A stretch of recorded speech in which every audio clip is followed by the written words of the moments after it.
Nouvelle sortie d'Info Pacifique, Madame, Monsieur, bienvenue. Séisme de magnitude 3.5 sur l'échelle de Richter a été enregistré jeudi ce matin dans l'Artibonite et le nord-ouest du pays. Fritz William Michel poursuivra son périple au Parlement avant de pouvoir probablement s'installer à la primature. Il sera invité sous peu à présenter son énoncé de politique générale au Sénat de la République. Des mesures administratives allant jusqu'à 3 mois ont été adoptées par les sénateurs contre le questeur au nom de lui, cité dans un scandale de corruption, a annoncé le président de l'institution.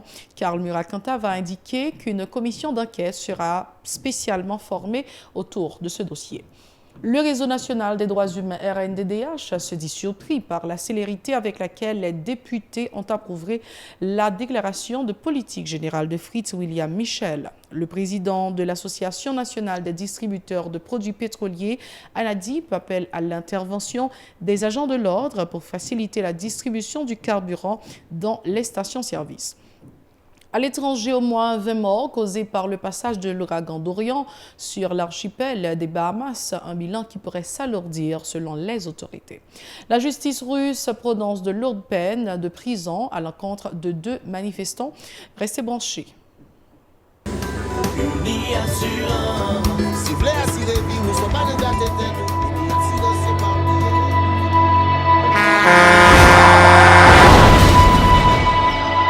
En général, moun pa reme pran assurance. Yo considéré que son l'argent rejeté. Et pourtant, l'argent assurance te doué dans budget ou à côté l'argent kay ak l'argent manger. Li là pour les deux ou traverser un mauvais pas. Gardez tout à côté ou. Ouais comment gros problème qu'on entre sur moun sans attendre. Mandez Dieu pardon, ça qu'arrive au tout. Une assurance dit ou précaution pas capon. Les malheurs arrivés, les faux amis flair saison a fait comme si on pas de jambe connaît ou. Une assurance après ta vers pour le jour, continuer vivre la vie ou quitter ce course là nan men nous. Uni Assurance. Vivez en toute assurance. Merci encore de votre fidélité à la Télé Pacifique. Voici les détails du journal. Un séisme de magnitude 3.5 sur l'échelle de Richter a été enregistré le 5 septembre à 8h10 et 40 secondes du matin. Son épicentre a été localisé à environ 13 km au nord-nord-est d'Anse Rouge dans le département de l'Artibonite et à 22 km au sud-est de Jean Rabel dans le département du nord-ouest. Une information confirmée par l'unité technique de sismologie UTS, une structure du Bureau des mines et de l'énergie BME et le secrétariat permanent de gestion des risques et désastres, selon un communiqué portant la signature du directeur général du BME, l'ingénieur Claude Prepty. Autre actualité, des mesures administratives allant jusqu'à 3 mois ont été adoptées par les sénateurs contre le questeur au nom de lui, cité dans un scandale de corruption, a annoncé le président de l'institution. Karl Murakanta va préciser que cette disposition a été prise lors de la conférence des présidents de commission se référant aux articles 191 et 188 du décret portant révision de la fonction publique. M. Kanta va aussi confirmer la formation d'une commission d'enquête spéciale autour de ce dossier. Ces propos recueillis par Nancy Constant et David Mercieuse. Le sénateur au nom de lui était là, il a donné sa version des faits. Il a clamé, je dois dire qu'il a clamé son innocence au cours de la conférence des présidents. Mais les sénateurs disent que quand par exemple quelqu'un est éclaboussé au niveau du corps, qui doit être prestigieux, donc cette personne doit se mettre à l'écart en attendant que l'union soit faite sur la question. Le sénateur au nom de Dieu a demandé un sursis de 3 jours francs, qui a fini lundi pour qu'il ait écrit. Donc ce que les collègues ont accepté au niveau de la conférence des présidents. Première décision qu'il prend, c'est formation d'une commission d'enquête spéciale qui voit le travail puis on connaît qui ça qui passait exactement à l'intérieur de l'institution. Et il y a des collègues qui parlaient pour tout profiter, faire ça en réforme administrative au niveau du Sénat de la République pour que l'institution qui a fonctionné suivant des procédures, n'est-ce pas, prétracées, prédéfinies. Deuxième décision qui était arrêtée dans la conférence des présidents, c'est des mesures administratives conservatoires contre tout le monde qui est impliqué dans le scandale qui éclaboussé le Sénat. Messieurs Sayo, yo prend yo au niveau de conférence des présidents à partir du décret portant révision du statut général de la fonction publique. Donc il y a deux articles que nous évoqués. Il y a l'article, tout d'abord l'article 191. L'article 191 dit que tout fonctionnaire peut être suspendu pour des raisons disciplinaires pour enquête administrative. La commission d'enquête est formée. Et dans l'article 188.2, toujours dans le décret portant révision du statut général de la fonction publique, troisième groupe de sanctions, il y a un blâme dans le premier groupe, etc. Dans le troisième groupe de sanctions, il y a suspension de 1 à 3 mois avec retenue de salaire. Fritz William Michel poursuivra son périple au Parlement avant de pouvoir probablement s'installer à la primature. Il sera invité sous peu à présenter son énoncé de politique générale au Sénat de la République. Entre-temps, la commission chargée d'analyser le dossier de M. Michel et ceux des membres de son gouvernement a été déjà mise en place. Elle est composée comme suit: Wilfried Gélin, Luma Dieudonne Étienne, Jean-Rigaud Bélizaire, Wannick Pierre, Naoum Marcellus et Ronald Larèche. Les sénateurs indépendants choisiront 3 des leurs pour compléter. La commission a indiqué le président de l'institution sénatoriale, Karl Murat-Cantave, dans un tweet. Toutefois, lors d'une rencontre jeudi avec des journalistes, le président Cantave a indiqué que cette structure sera complétée le même jour. Karl Murat-Cantave au micro de Nancy Constant et David Marcius. Nous avons formé la commission devant étudier les pièces, n'est-ce pas, du Premier ministre nommé Fritz William Michel et des ministres du gouvernement. Nous avons formé au cours de la séance avec 16 personnes, 16 collègues, la commission devant étudier les pièces du Premier ministre, n'est-ce pas, et celles des ministres. Je crois que le sénateur Rouleau Joseph s'était présenté. On avait 16 avec la présence du sénateur Rouleau Joseph. Et quelques moments après, il est parti. Et le sénateur Salomon, n'est-ce pas, est venu combler le vide, n'est-ce pas, est venu donner le quorum. On a eu 16 sénateurs présents. Il n'y a pas eu de séance champoelle.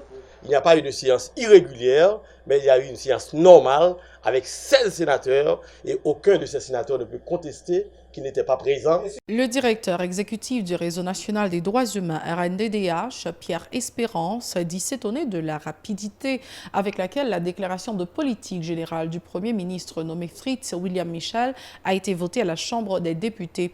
Mardi 3 septembre, M. Espérance déplore le fait que le dossier Petro-Caribé, l'affaire du massacre de la Saline, entre autres, ont été écartés du programme de M. Michel. Pierre Espérance au micro de Nancy Constant et David Mercius. L'organe des déclarations politiques Premier ministre, il n'y a pas de contenu. Il n'y a pas de contenu, c'est une déclaration politique qui est vide. Donc, comme c'est une entente qui fait entre l'exécutif là avec le Parlement pour mettre le Premier ministre, donc c'est ça qui fait, ouais, il ne faut pas parler de tout un série de problèmes. Il ne faut pas dire qu'il va attaquer le problème grand gros, problème misère qui gagne dans le pays, et question et insécurité, avec une plus grosse revendication peuple haïtien et depuis 2018, c'est le dossier Petro-Caribé. Et où est pas rien qui dit dans ça. L'autre problème, tout le monde connaît, dans le mois d'octobre, là, tu as supposé gagner élection. Côté que, l'arrivée deuxième lundi janvier 2020, pas gagné parlement. Et qui est-ce qui te gagne responsabilité pour faire élection? C'est l'exécutif là. Il n'a pas fait élection. Et pas même de possibilité pour faire élection dans 6 premiers mois année 2020. Donc, ouais, ça n'a pas une préoccupation, ni pour l'exécutif là, ni pour l'équipe ça, et qui rentre dans le gouvernement. Et là, regardez, il y a un deuxième plus gros massacre qui fait dans le pays depuis 1987, c'est le massacre à Saline. Il va dire rien. Quand il est là, solution, c'est dans mes populations liées. Côté que, population a mouru, la vie n'a pas aucune importance pour l'autorité. de banaliser la vie monde. Autre point à ce journal, le président de l'Association nationale des distributeurs de produits pétroliers, ANADIP, appelle à l'intervention des agents de l'ordre pour faciliter la distribution du carburant dans les stations de service. L'affluence des consommateurs, notamment ceux munis de galons, ne favorise pas la tâche aux gérants de ces entreprises. Une situation particulièrement dangereuse en raison de la volatilité de l'essence délivrée de ce type de récipient. De longues files de véhicules et de taxis-motos ajoutées à une foule en effervescence sont remarquées depuis le 4 septembre lors de la reprise des opérations de distribution des produits pétroliers dans la région métropolitaine de Port-au-Prince. La pénurie peut toujours se faire sentir en attendant l'approvisionnement de toutes les pompes à essence, a averti l'ANADIP. La Fédération nationale des travailleurs de santé, FENATRAS, menace d'observer un débrayage à partir de la mi-septembre pour exiger le respect du protocole d'accord du 23 février 2017 signé avec le ministère de tutelle. Le président de cette structure, Lévi Milo Félix, dénonce particulièrement le non-respect des engagements du ministère de la Santé publique relatifs notamment aux ajustements des salaires. Le syndicaliste a indiqué que leurs maigres appointements ne permettent pas aux travailleurs de faire face à la crise économique aiguë du pays. C'est la fin du journal national. Restez branchés pour le journal international. Merci d'être encore des nôtres. Nous sommes maintenant à l'étranger. L'ouragan Dorian a fait au moins 20 morts et causé des dégâts sans précédent sur l'archipel des Bahamas. Le ministre de la Santé a affirmé que le bilan pourrait encore s'alourdir dans les prochaines heures. Les opérations de sauvetage et l'exploration des maisons viennent de démarrer. Le Premier ministre Hubert Minnis, qui a eu l'occasion de survoler les îles Abacos les plus touchées par de dévastation générationnelle partout dans l'archipel. Les maisons sont éventrées, méconnaissables. L'ouragan était en catégorie 5 avant de s'abattre dimanche sur les Bahamas. Il a ensuite été rétrogradé en catégorie 2. Mais les météorologues l'ont remonté en catégorie 3 mercredi soir. Les Nations Unies estiment qu'environ 70 000 personnes ont besoin d'une aide immédiate dans le pays.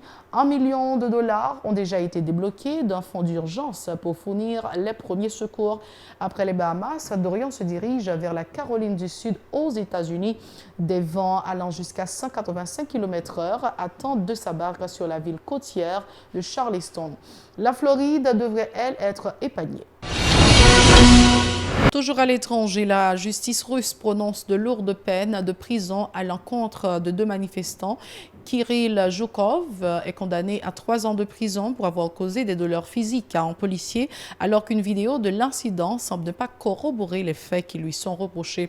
De son côté, Evgeny Kovalenko écope d'une peine de 3 ans et demi de prison pour avoir jeté une poubelle en direction des policiers. Dans les 2 cas, les avocats de la défense ont annoncé leur intention de faire appel. 3 ans et demi de prison est la peine la plus sévère prononcée à l'encontre des manifestants jugés dans le cadre de leur participation au mouvement de contestation électorale. N'oubliez pas de nous suivre sur les réseaux sociaux, Facebook, Twitter, Instagram, YouTube et radiotélépacifique.com. Également, nous suivre sur les bouquets Canal+, chaîne 182, Télé Haïti, New TV, chaîne 54, et puis à Bahamas, Nassau sur Cable Bahamas, chaîne 384. Merci d'avoir suivi ce journal, c'est la fin. Au revoir, à la prochaine.